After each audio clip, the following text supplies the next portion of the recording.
جب 1947 میں دیش آزاد ہوا 15 اگست میں، تو اس کے بعد اب اس دیش کو چلانے کے لیے سسٹم چاہیے، قانون چاہیے۔ تو اس قانون کو، اس لا کو بنانے کے لیے پنڈت جواہر لال نہرو لندن گئے۔ وہاں جانے کے بعد اب لندن گئے، لندن جانے کے بعد آپ نے وہاں کی یونیورسٹیوں کے اندر کہا مجھے ایک ایسا شخص چاہیے جو ہندوستان کے قانون کو لکھے، جو ہندوستان کے قانون کو بنائے، جو ہندوستان کے قانون پر جو قانون کے متعلق، لا کے متعلق مہارت رکھتا ہو۔ تو وہاں کے انگریزوں نے کہا تم یہاں کیا کرنے آئے ہو؟ جس شخص کی تمہیں تلاش ہے وہ تو ہندوستان میں موجود ہے۔ کہا وہ کون ہے؟ تو بتایا جاتا ہے ڈاکٹر بھیم راؤ امبیڈکر کے نام سے، جسے ہم اور آپ جانتے ہیں، جس نے پورے ہندوستان کے سمویدھان کو لکھا۔ پھر آپ وہاں سے آتے ہیں اور پنڈت جواہر لال نہرو جو ہے ڈاکٹر بھیم راؤ امبیڈکر سے کہتے ہیں کہ آپ ہندوستان کے قانون کو، سمویدھان کو لکھیں۔ ان کے ساتھ ایک ٹیم دی گئی جس میں 7 لوگ تھے۔ جب یہ کام شروع ہوا، سمویدھان اور قانون کا لکھنے کا جب سلسلہ شروع ہوا، تو اس میں سے کچھ لوگ بیمار ہو گئے، کچھ لوگ ادھر ادھر چلے گئے۔ تو ڈاکٹر بھیم راؤ امبیڈکر نے 55 ممالک کا دورہ کیا۔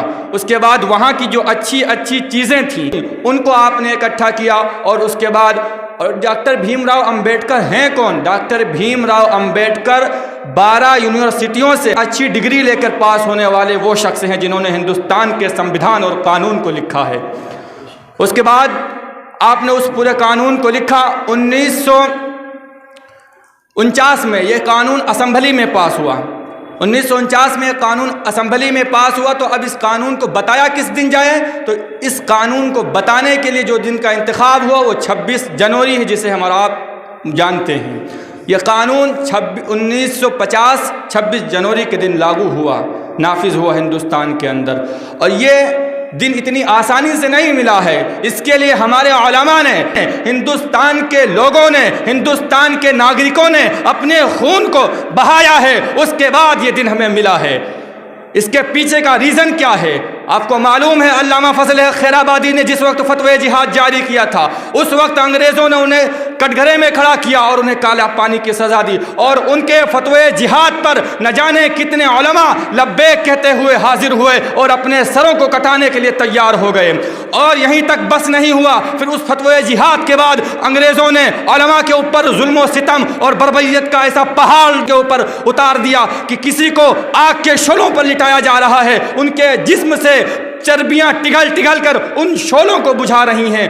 اور یہیں تک بس نہیں ہوا، علماء اکرام کو جو ہے کمرے کے اندر بند کر کے ان کے جسم سے کپڑوں کو لے لیا جاتا اور ان سے حرام کام کے لیے کہا جاتا۔ جب وہ انکار کرتے تو ان کے سینوں میں گولیوں کو اتار دیتے اور ان کے سینوں کو چھلیاں چھلیاں کر دیتے تھے۔ اور مفتی کفایت اللہ مراد آبادی، جنہوں نے جب ان کو کٹگھرے میں کھڑا کیا گیا، جب پھانسی کے پھندے کے سامنے ان کو لایا گیا، تو ان سے انگریزوں نے پوچھا کوئی آخری خواہش ہے تو بتاؤ۔ تو انہوں نے کہا مجھے 2 رکعت نماز پڑھنی ہے اور اس کے بعد مجھے آقا کی شان میں نعت پڑھنی ہے۔ اجازت ملی، آپ نے نماز پڑھا۔ نماز پڑھنے کے بعد آپ نے جب وہ شعر کہنا، بتائیے کوئی ایسا بھی نعت خواہ آپ نے دیکھا ہے جو موت کے سامنے کھڑا ہو کر آقا کی نعت پڑھنے کا مشاہدہ کر رہا ہو؟ اور وہ کون سے جملے انہوں نے اپنی زبان سے نکالے، سنیے۔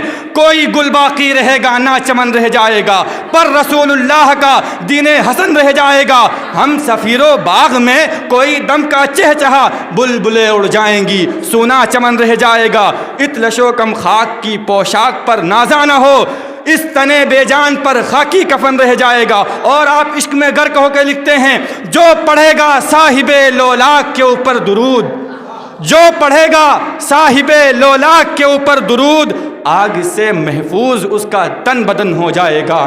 اس کے بعد آپ کے اوپر یہیں تک بس نہیں ہوا، پھر اس دور میں جو پریس چلتی تھی وہ لوہے کی تھی، آپ نے دیکھی ہوگی۔ اس کے اندر جو ہے پتھر کے کوئلے کو ڈالا گیا اور اس کو دہکایا گیا، بھڑکایا گیا۔ جب وہ بالکل شباب پہ آ گیا تو ان کے جسم پر وہ پریس چلائی گئی، اس طرح ان کے اوپر اذیت اور ظلم ان کے اوپر ڈھایا گیا۔ یہ سب کس نے دیا؟ یہ علماء اکرام نے دیا۔ یہ کہاں کے پڑھے لکھے تھے؟ یہ مدارس سے پڑھنے والے شخص تھے۔ یہ وہی شخص تھے جو مدرسے کی تعلیم حاصل کرنے کے بعد اپنی گردنوں کو ہندوستان کے لیے کٹا دیا اور اپنے آپ کو ہندوستان کے لیے مٹا دیا۔ آج 26 جنوری کی جو تاریخ ہمیں ملی ہے ان علماء کرام اور ہندوستان کے مجاہدین کی بدولت ملی ہے، جس کو ہم آج یوم جمہوریت کے نام سے جانتے ہیں۔ اب ہندوستان کو دوسرے ممالک کے حملے سے بچانے کے لیے بھی تو کچھ چاہیے، تو اس کے لیے بھی ایک فرد مجاہد کھڑا ہوتا ہے، جس کو آج ہم اور آپ APJ عبدالکلام کے نام سے جانتے ہیں۔ APJ عبدالکلام کون شخص تھے؟ APJ عبدالکلام نے میزائلوں کو لانچ کیا۔ سب سے پہلی میزائل کون سی بنائی؟ ترشول، اس کے بعد پرتھوی، اس کے بعد اگنی، اس کے بعد آکاش، اس کے بعد ناگا۔ یہ سب میزائلیں کنہوں نے بنائی؟ APJ عبدالکلام نے بنائی۔ اور APJ عبدالکلام نے ایک ایسی میزائل بنائی جس کو ہم اور آپ گائیڈ کے نام سے جانتے ہیں۔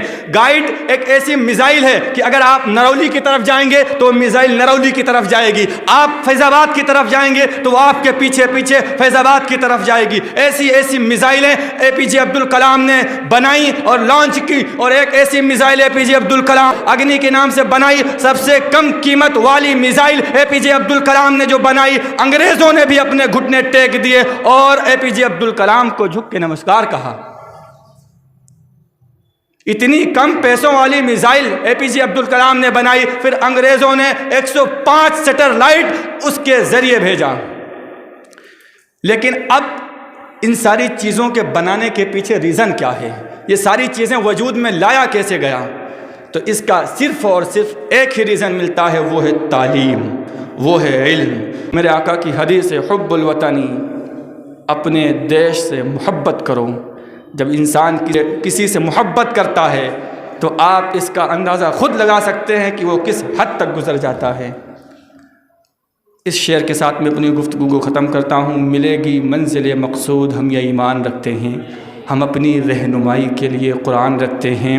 وفاداری وطن سے ہو، یہ قرآن کہتا ہے، وفاداری وطن سے ہو یہ قرآن کہتا ہے۔ ہم اپنے دل کے ہر ایک گوشے میں ہندوستان رکھتے ہیں۔